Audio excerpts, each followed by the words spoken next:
5, 4, 3, 2, showtime.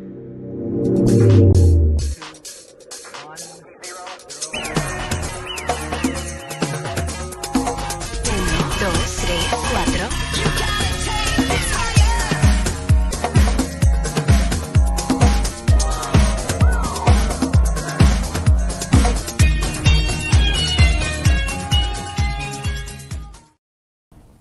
Hey everybody, Wesley here. Hi there, Kathy. Thank you guys for watching. And listen, look at this shirt. I love this graphic. Take a look at this. Oh, by the way, this is a microphone because I know some of you guys were having trouble hearing us, so we put this on. So this is not a medical device. I know I'm getting old, but I don't need this. But anyway, I wanted to show you this graphic, which I really, really love. It's so full. And why are you hanging upside down, Kathy? I think that is, when I first saw this shirt, I thought that is the strangest picture of me. Why did they do that? Why did they put me upside down?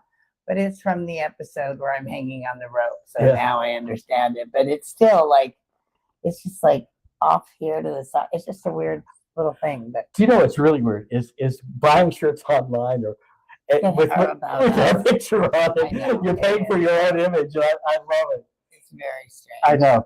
You today I thought we would talk about the one question that most everyone asks us at the shows, and you know what that question is? Now, do you want me to do it like how they do it? Do it like yeah, go for it. Go for it. Right. A million times a day at these shows we will hear. So, what'd you guys think of The Land of Lost, the movie? That's your entire performance? You thought that was that great? Yeah, it wasn't that good. I would do it again, Kathy. So, what did you guys think of the movie? No.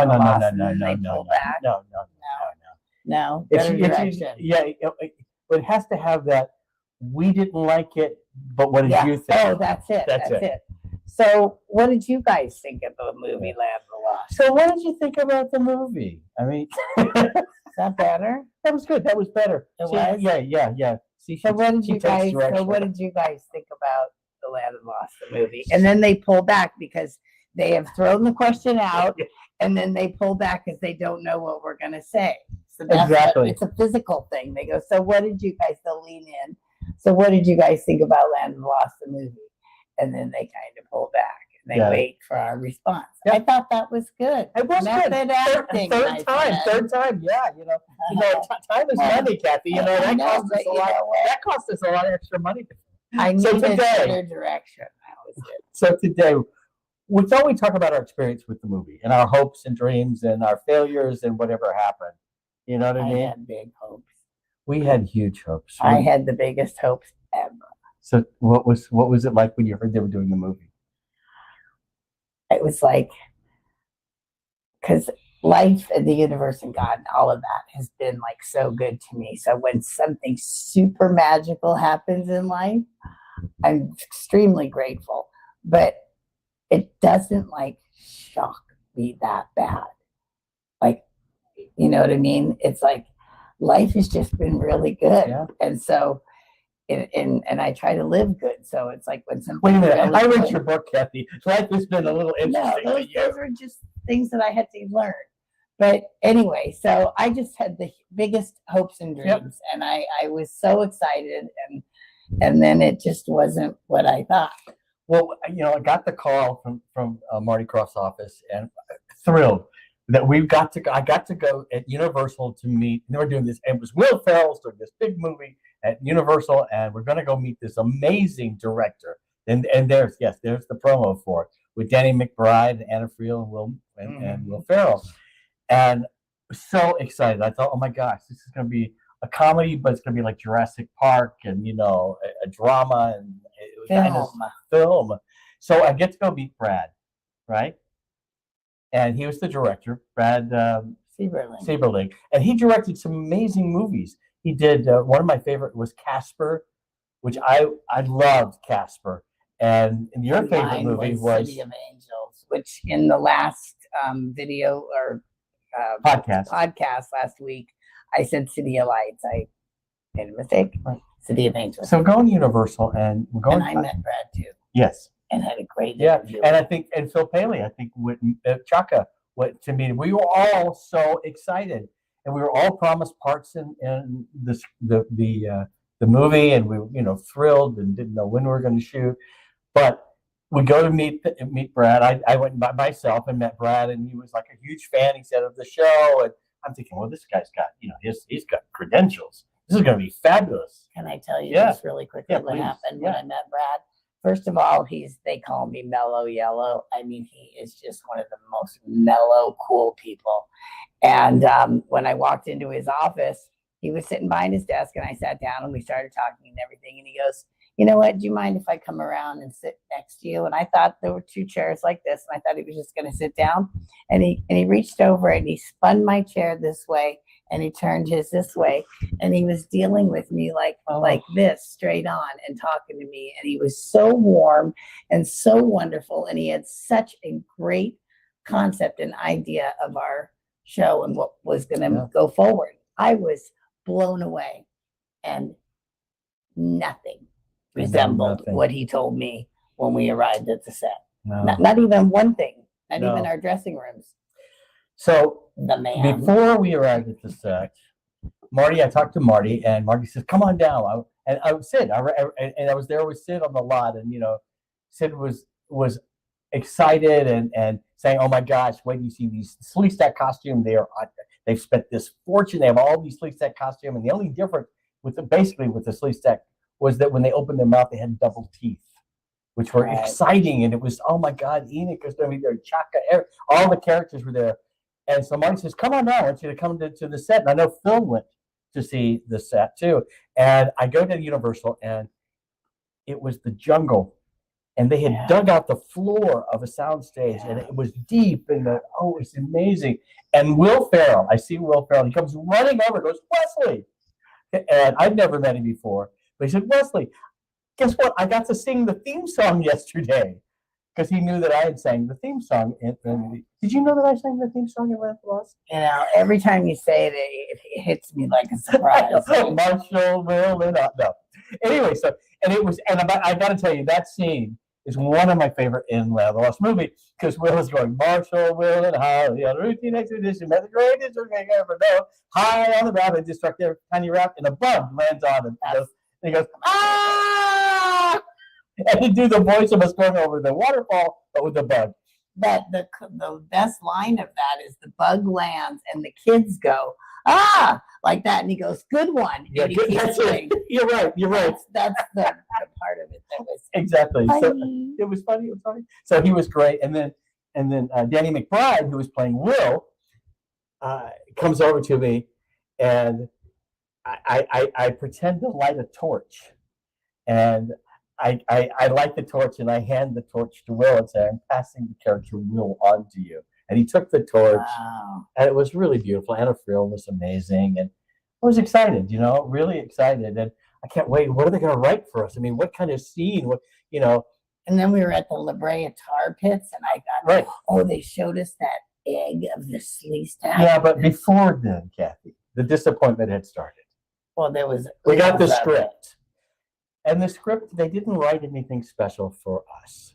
There was not a wink and a nod to the old show. Look, these are the original cast. Nothing. There was a character in the original script.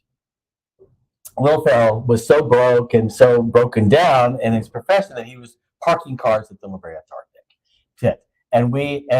So at the end, we are just a couple. We were man and woman. That was it. And we had our valet parking tickets, and we went up to Will and says, we need to get validated. He goes, I don't need any validation. I discovered Land of the Lost. So it wasn't anything. It wasn't written for us. It was just happened to be there was a man and a woman part. And they go, let Wesley and Kathy play this. But before that, I had wardrobe people come out to my house and fit me for my wardrobe. I had signs that were sent to me that said Holly, Holly, Holly, on it. I was on the set, and I saw that one stage that you're talking about with the gigantic Sleestak heads. That was so impressive. Amazing. And all the vines and everything. It money was they just incredible. And then for it to be like a big it was nothing. And we were there all day, and you had actually learned the lines of Holly. Yeah, I wound up. It's all psychological. I got sick. Really sad. sick. Really sick. And then I came back on the set because we didn't film. So we were there all day, and we just had that tiny little bit. And we're at the end of the day, we've been there over 12 hours in these little dressing rooms, and Catherine was getting sicker and sicker and sicker. And we go on to the stage, and she's really having trouble, right? Right. I was struggling, and I told them I can't do this. I just can't. And Anna came up to me, and she just squatted down, and she goes, "You can do this.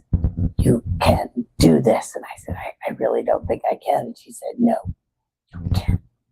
And so I got up, I said my line. She said to you, "If you don't do this, you will regret it for the rest of your life," is what she said to you. Yeah. And I mean, to be perfectly honest, I was so angry because you were so sick. The scene wasn't great. And I thought, we're going to blow. We've waited 30-something years for this to happen. And this moment, I get emotional about it. This moment in time is going to go away and it's going to mean nothing. But you got through with the scene. We did the scene with Will, you know, and it was the end of the movie, which got cut, by the way. The reason it's not there, you can see it, and you'll see it, it's not very good, the outtake of it. But the end of the movie was going to be, and they filmed it, was, you know, I don't need validation. I found Land of the Lost, and a little boy is looking at the La Brea tar pits, and there's an egg, and he's looking and staring at it. It starts to crack, and it's a baby sleestak catching. Goes, "Mom!" And that was the end of the movie. Well, they cut that. They put Matt Lauer in, which actually is one of my favorite parts of the movie. It was rough. It was a rough night because we had such hopes, and I know Sid and Marty had such hopes. Everybody did, and I know all you guys, all you guys out there. You know, from what we understand, they lost $200 million. Sid has been telling us this at the shows. It was $100 million in production, $100 million in promos, and you know it was a disaster. Mm-hmm. It won the Razzies that year, and Will Ferrell was terrific, and so was Danny, and so was Anna. And Will was a huge fan of the show. He'd actually played in another movie a character, Marshall Willenhall. Yeah, right. So that's another thing you mentioned. Like, isn't it crazy that our, you know, pictures show up on T-shirts and all these other products that are out there, right? But that our show pops into different aspects of life, whether it's Jeopardy or movies that have references. And I'm watching Stargate the other day. I love sci-fi. Stargate, and there's Chaka, which is the character's Chaka character, and it became a running character of this alien, Chaka. And it was referenced that, yes, it was Land of the Lost reference, that the writers had been fans of Land of the Lost. Because Land of the Lost, when it came out, because of David Gerald and all that, this DC Fontana, Larry Niven, Spinrad, all these amazing, Walter Koenig, they had influenced a lot of the sci-fi writers. And I think, you know, from Jurassic Park on. And so that has been an extraordinary journey. The people that are producing and directing and creating films of today were little children when our show was on. Right. And they talk about, when we meet them, people that are in the industry that, you know. It started, Yeah, that's so fade in, a big part. So fade in, fade out. You know, Subway sandwich has got Sleestak ads all over the place. And we get invited to the premiere at Grauman's Mann's Chinese Theater in Hollywood, which is like, oh my God, it's Mann's Theater. And I go, okay, what about parking? Oh, they just didn't give us parking. It was so odd. We had to pay for our own parking. So I took a couple of friends with me. Phil Paley was there, Chaka. You didn't make it. No, Marty was mad at me, and I called him and I said, "You said you were sending a limo," and he says, "You're not coming." So I didn't get to go. So on top of all that, oh my gosh. So I go to the theater, you know, photo, all that stuff is the paparazzi and all that stuff. And it was, you know, I'm thinking, oh, this is going to be fabulous. And I'm sitting, so imagine this. It's like, we're sitting at Mann's Chinese Theater. I'm watching the movie going, okay. And watching this, and the first time I see Will Ferrell, I see a dinosaur. He goes, "Oh, a dinosaur!" He wasn't scared. And I go, oh, "Okay." Can I ask you something? Yeah. Did you already know that we were cut from it? No. Okay. I did not. Okay. So in the movie, Will Ferrell and Anna Friel, Marshall and Holly, are not father and daughter like in Land of the Lost. He's not your dad.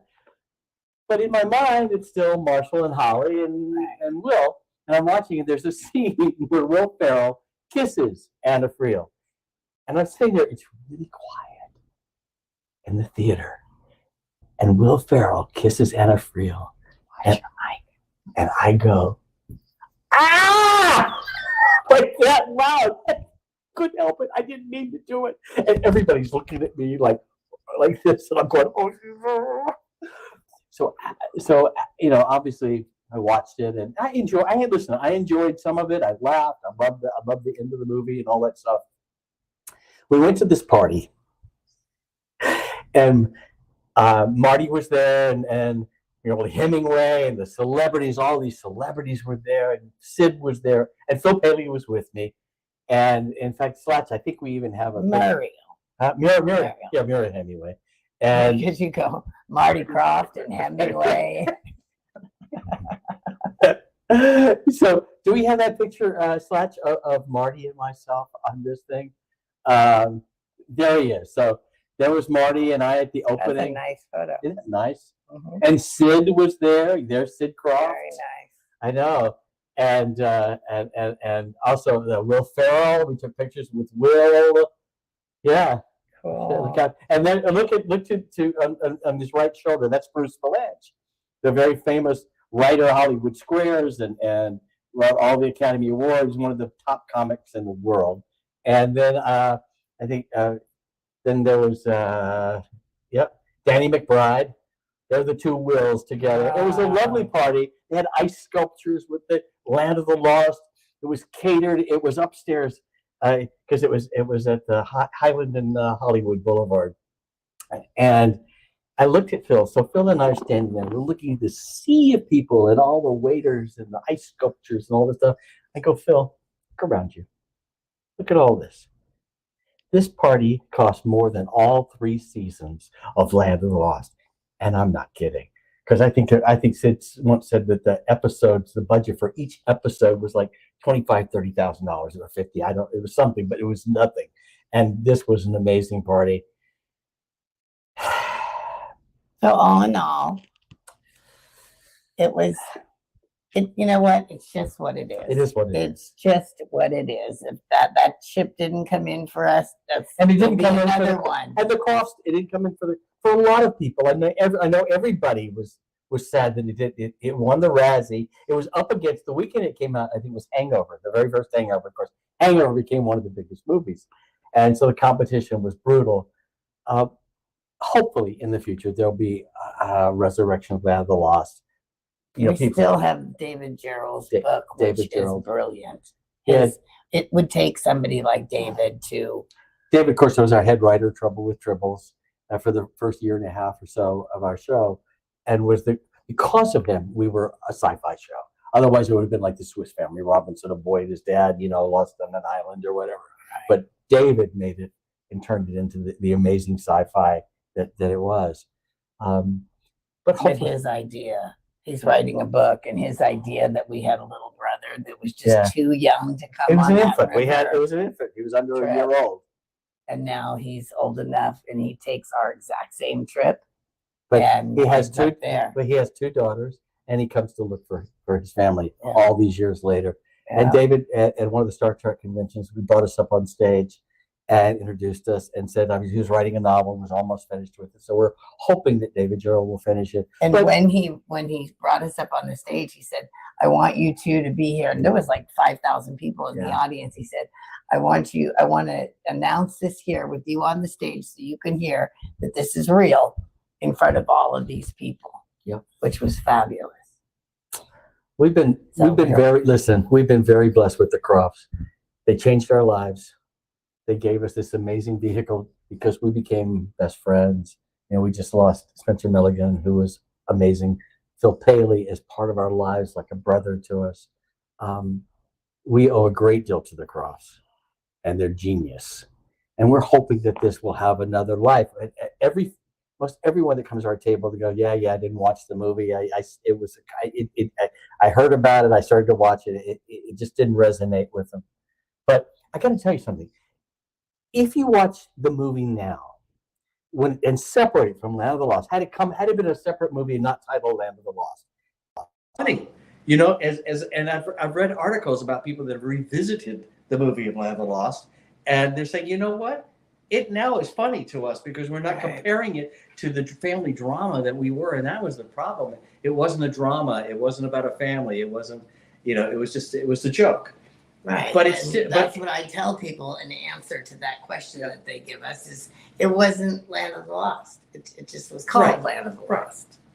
But I know the Cross had been pitching it for years. I think they had scripts at Disney and all sorts of places, and it tried. And obviously, they ran into a lot of barriers. And so when Will Ferrell came on, I assumed that everybody was thrilled. I mean, we finally get the financing at Universal and big financing, but I'm just hoping that one day there'll be a spin-off of something. And I mean, I certainly know the Cross had thought that and hoped because listen, it's their dream too. As they created this show.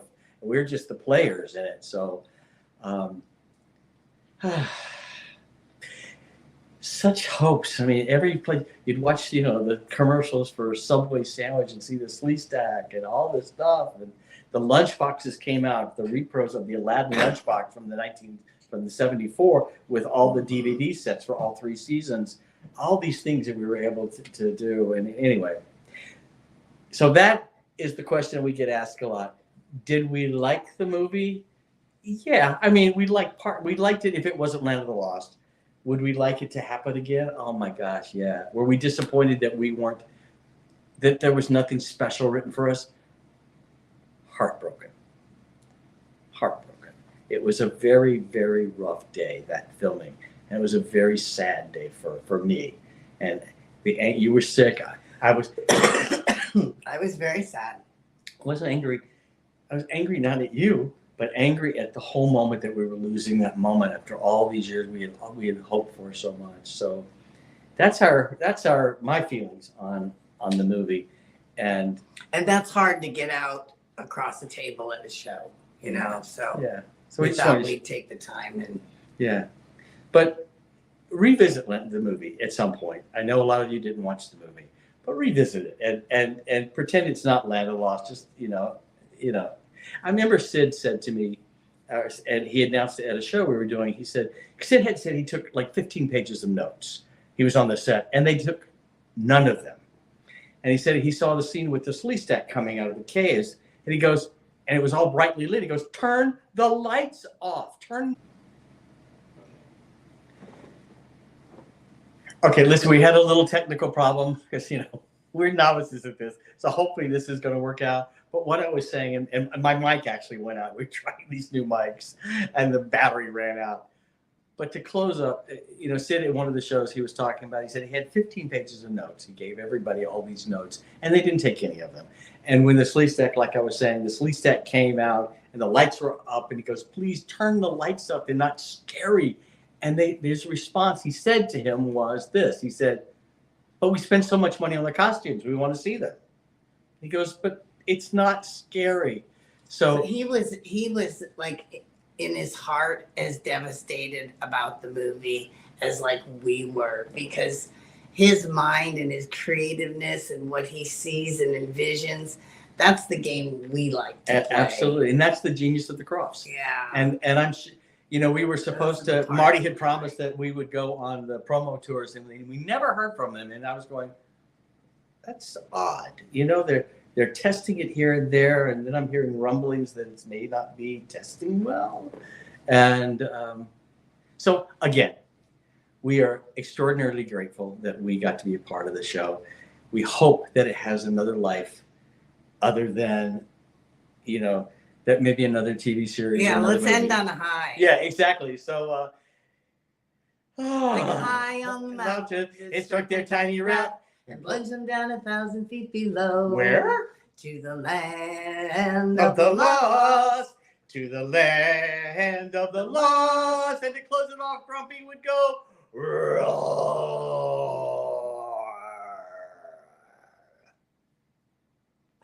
it.